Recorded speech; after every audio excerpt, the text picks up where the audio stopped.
duda, por favor, comuníquese con nosotros al 3697-7800. Y bueno, hoy tengo vía telefónica al doctor Roberto Marroquín del Centro Médico Militar. ¿Cómo está, doctor? Muy buenos días. Muy buenos días. Me encuentro bien, muchas gracias. Qué bueno, muchas gracias, doctor, por darnos este tiempo para la entrevista. Sabemos de sus múltiples actividades, pero muchas gracias por siempre informar a la población guatemalteca. Mi doctor, vamos a ver, vamos a hablar este tema tan importante que muchos en realidad no saben qué es, entonces vamos a dar una breve descripción.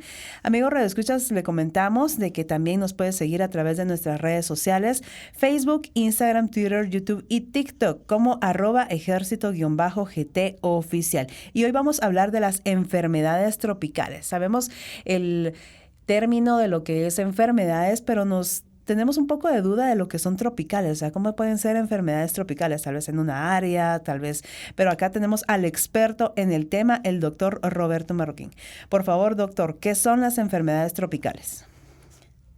Sí, pues las enfermedades tropicales van a ser todas aquellas enfermedades que se den predominantemente en áreas, como su nombre lo dice, ¿verdad? Que el clima es tropical, ¿verdad? Generalmente es en áreas donde tanto la condición higiénica, la condición socioeconómica y las condiciones ambientales son deficientes, y eso propensa a que pueda existir, como vamos a ver más adelante, unas enfermedades que son transmitidas por vectores. Eso propensa de que el vector pueda crecer y que los pacientes estén en como riesgo de adquirir estas enfermedades, ¿verdad? Uh-huh. Estas enfermedades, pues lo importante es que generalmente en Guatemala sí las podemos ver bastante, principalmente en ciertos países como que el clima sea tropical, y como ya sabemos, como hay mucha pobreza, pues aquí en Guatemala hay mucho como gente que guarda toneles de agua, gente que vive en condiciones higiénicas inadecuadas, entonces eso propensa al crecimiento de ciertos mosquitos, que los mosquitos, como vamos a ver más adelante en las enfermedades que vamos a hablar,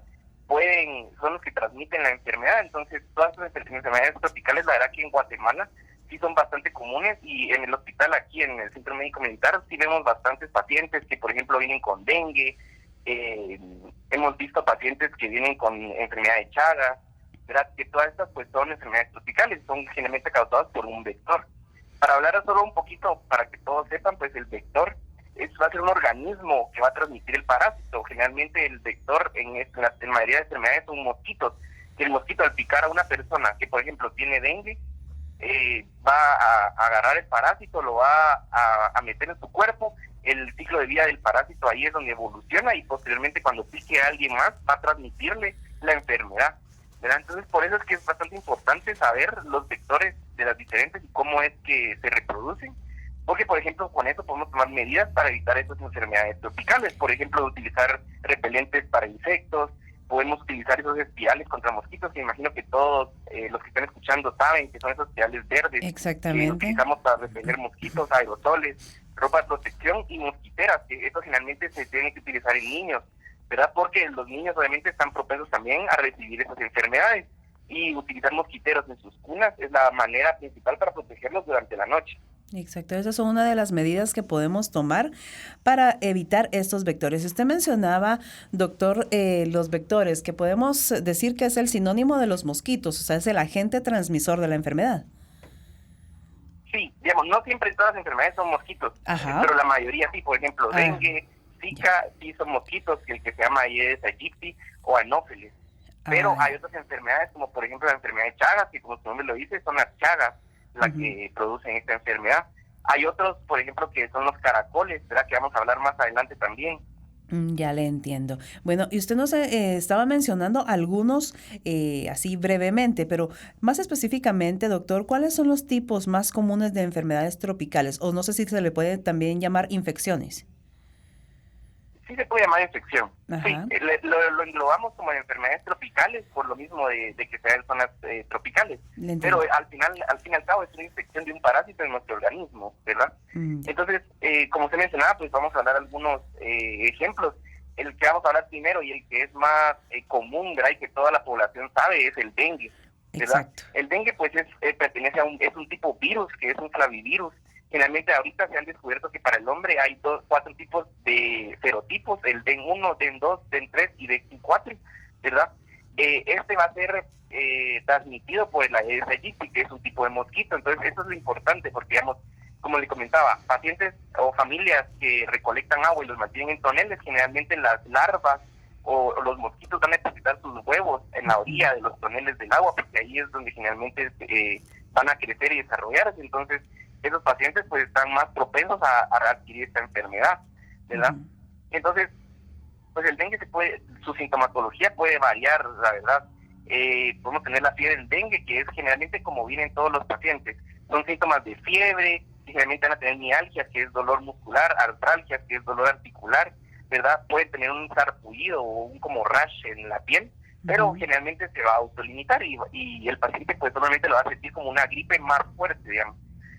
Ya, digamos, si el paciente, eso fue la primera vez que el paciente se infectó de dengue. Ya posteriormente, si el paciente vuelve otra vez a adquirir dengue y es el mismo serotipo, hay una reacción un poco cruzada con la inmunología del cuerpo y se puede dar un dengue hemorrágico, que es principalmente por lo cual a los pacientes son ingresados por dengue. En este pues podemos ver disminución de las plaquetas, ¿verdad? Hay aumento de la permeabilidad de los vasos sanguíneos y por eso es que el paciente se mira con un montón de hematomas o como moretes, ¿verdad? Y puede progresar también a hemorragias dentro del cuerpo. Y ya el último tipo, que ese sí es el más mortal, es el síndrome de shock por dengue.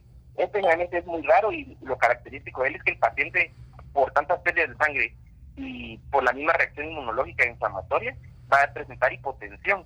Entonces el paciente pues obviamente va a requerir cuidados intensivos. Entonces eso es lo importante también de esta enfermedad. No es únicamente una pequeña gripe que va a pasar, sino ya si sigue constante este dengue, puede inclusive el paciente llegar a fallecer. Entiendo. Profilaxis, la verdad que con este tipo de enfermedad no hay ninguna vacuna, ningún medicamento que evite que uno vaya a adquirir la enfermedad. Lo único son las medidas para prevenir el crecimiento de los mosquitos y para prevenir de que el mosquito no pique, ¿verdad? Exacto. Sí. Perdón. Siguiendo con las demás. ¿Sí? Ajá, sí, perdón. Eso le iba a preguntar, doctor. Aparte del dengue, que usted nos estaba comentando que es una de las enfermedades tropicales más comunes, ¿cuáles otras podemos mencionar? Sí. Pues bueno, otra que también es bastante conocida, pues es el Zika, ¿verdad? Que también se da por la picadura de un mosquito, que en este caso es el Aedes aegypti también, o el Aedes albopictus, ¿verdad? Es el nombre científico de este mosquito. Lo importante de esto es que generalmente la mayoría de personas puede ser que no presenten síntomas que se encuentren asintomáticos o tener síntomas leves, como por ejemplo fiebre, sarpullido, dolores en articulaciones, o importante es dolor en las conjuntivas, que es la mucosa que se encuentra en los ojos, ¿verdad? Entonces por eso es característico de los pacientes con Zika que van a tener los ojos bien rojos, ¿verdad? Pero pues va a pasar como una pequeña infección nada más. Finalmente el paciente puede inclusive estar hasta 1 o 2 semanas con este malestar, pero posteriormente se va a autolimitar. Sin embargo, el Zika sí tiene un componente especial, que aparte de la picadura del mosquito también puede ser transmitido de madre a hijo. O sea, si la madre está embarazada y le da Zika, puede transmitírselo al bebé por medio de la placenta. Entonces es importante porque finalmente estos bebitos que van a nacer de una madre que les dio Zika pueden presentar microcefalia, que es una disminución del tamaño de la cabeza y por ende también van a tener repercusiones del desarrollo ya cuando vayan creciendo. Pero entonces el Zika, la verdad es que sí es bastante importante prevenirlo, más que todo en el embarazo, ¿verdad? Y de igual manera no tiene una prevención como tal, no hay una vacuna, ¿verdad? Pero lo que puede hacer la embarazada es evitar ir a regiones donde es endémico el Zika, utilizar mosquiteras de igual manera y utilizar repelente en más mosquitos, ¿verdad? Eso sería lo principal del Zika. Increíble cómo en realidad tal vez algo que nosotros vemos algo común, dice, bueno, un mosquito o alguna enfermedad tropical puede afectar a la persona, a la mujer embarazada y puede afectar al niño también. ¿Qué otra podríamos mencionar, doctor? Considero que también es importante hablar sobre la fiebre del chikungunya, ¿verdad? Este también es bastante conocido. Este empezó a salir a finales del 2013, ¿verdad? Cuando se documentó por primera vez el chikungunya y desde entonces pues ha crecido bastante, tanto en nuestro país, Guatemala, como en diferentes países del mundo, ¿verdad? Este generalmente es causado por el virus del chikungunya, que es un arbovirus y es transmitido por la picadura también de un mosquito que es el Aedes. La verdad que el Aedes es el mosquito casi que de las 3 enfermedades que hemos hablado ahorita en este momento.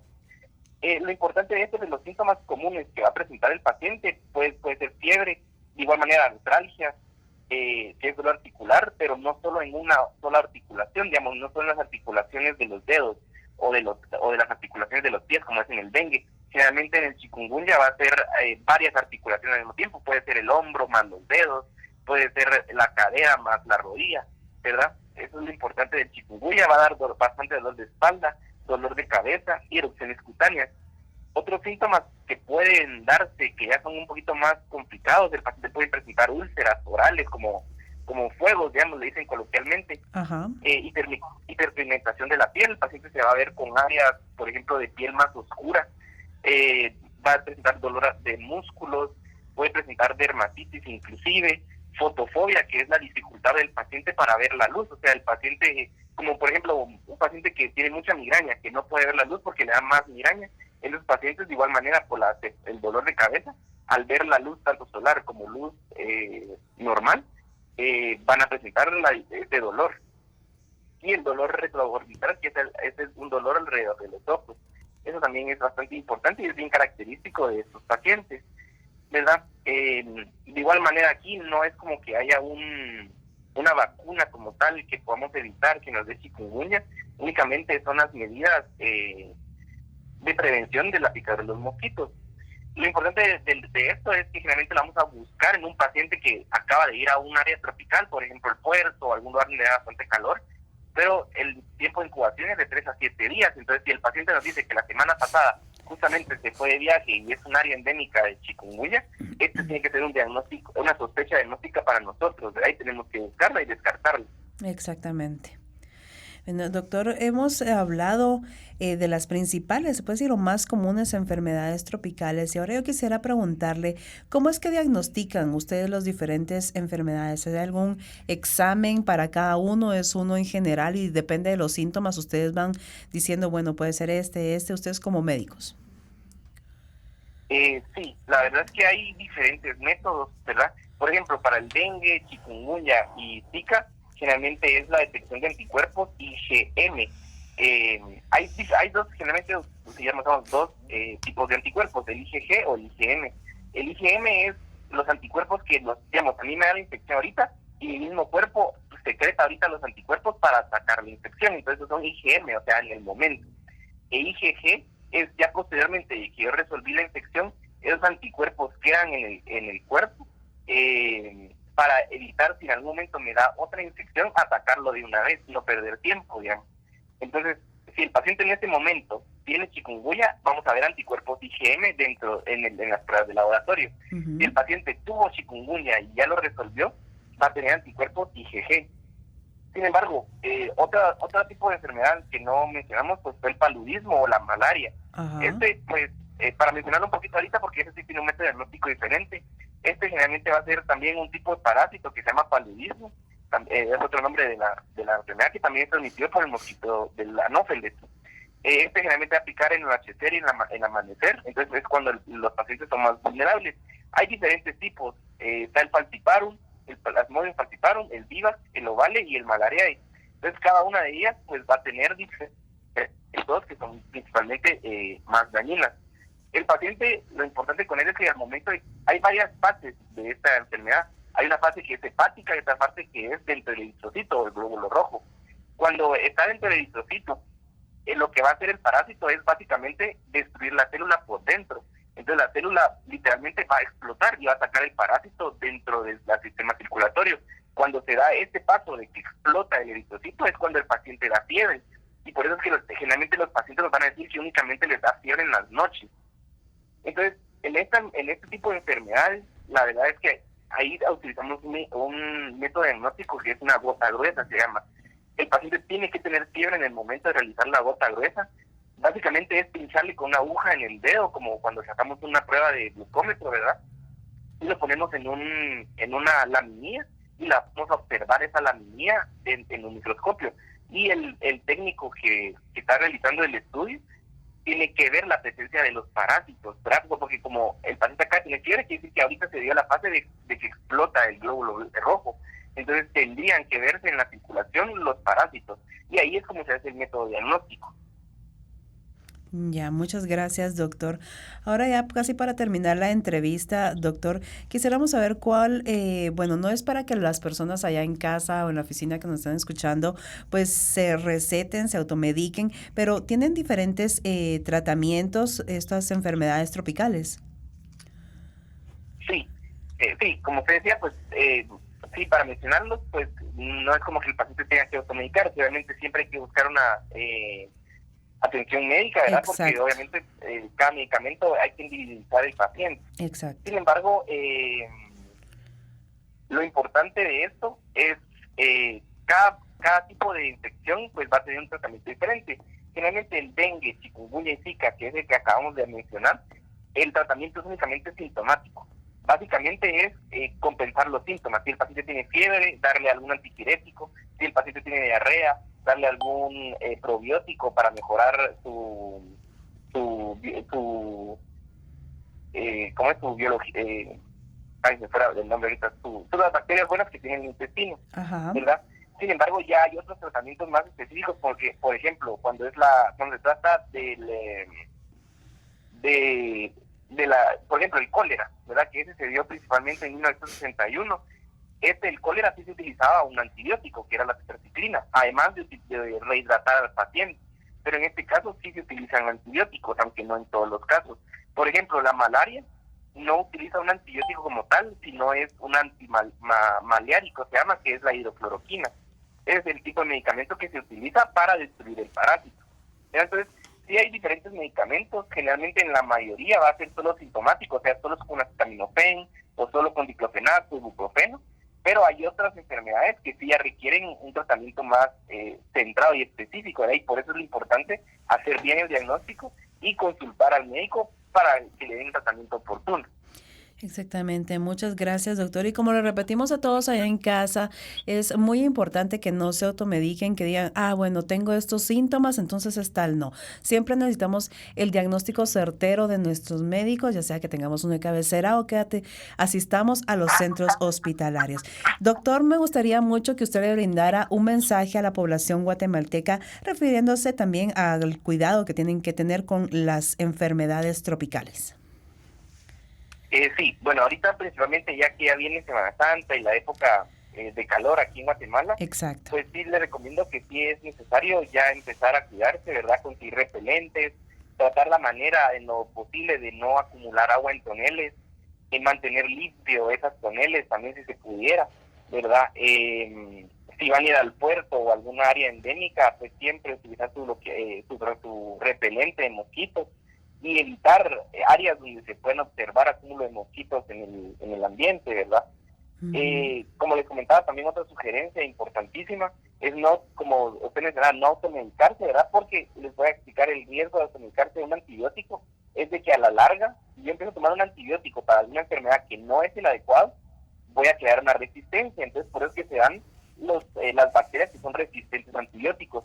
Y ese es el problema que hay ahorita principalmente en el mundo, que mucha pacientes se está automedicando y ya los antibióticos no le hacen a las bacterias que hay tanto a nivel hospitalario como a nivel extrahospitalario. Entonces, por eso es el problema que tenemos nosotros los médicos ahora, que los antibióticos sencillos ya están atacando a las bacterias, sino que tenemos que utilizar medicamentos que son o más caros o más difíciles de conseguir y que pueden tener efectos secundarios, como por ejemplo daño hepático o daño renal. Entonces siempre es importante no automedicarse, siempre consultar, y ahorita en esta época pues cuidarse un poco más de las enfermedades, porque como podemos ver, no todas solamente es una pequeña gripe que va a pasar o se va a autolimitar, sino que puede inclusive llegar a la muerte. Exactamente. Muchas gracias, doctor. Agradecemos el tiempo que usted nos ha brindado para la entrevista y esperamos tenerlo en otra entrevista por acá con un tema interesante. Sí, me gustaría mucho. Muchísimas gracias por el tiempo. Muchas gracias, doctor. Y a usted, amigo Radio Escucha, por favor, siga en sintonía de Sinergia Institucional Radio, y si quiere volver a escuchar la entrevista, ya sabe que puede buscar todas esas entrevistas en YouTube. Recuerde, @ejército-GT oficial.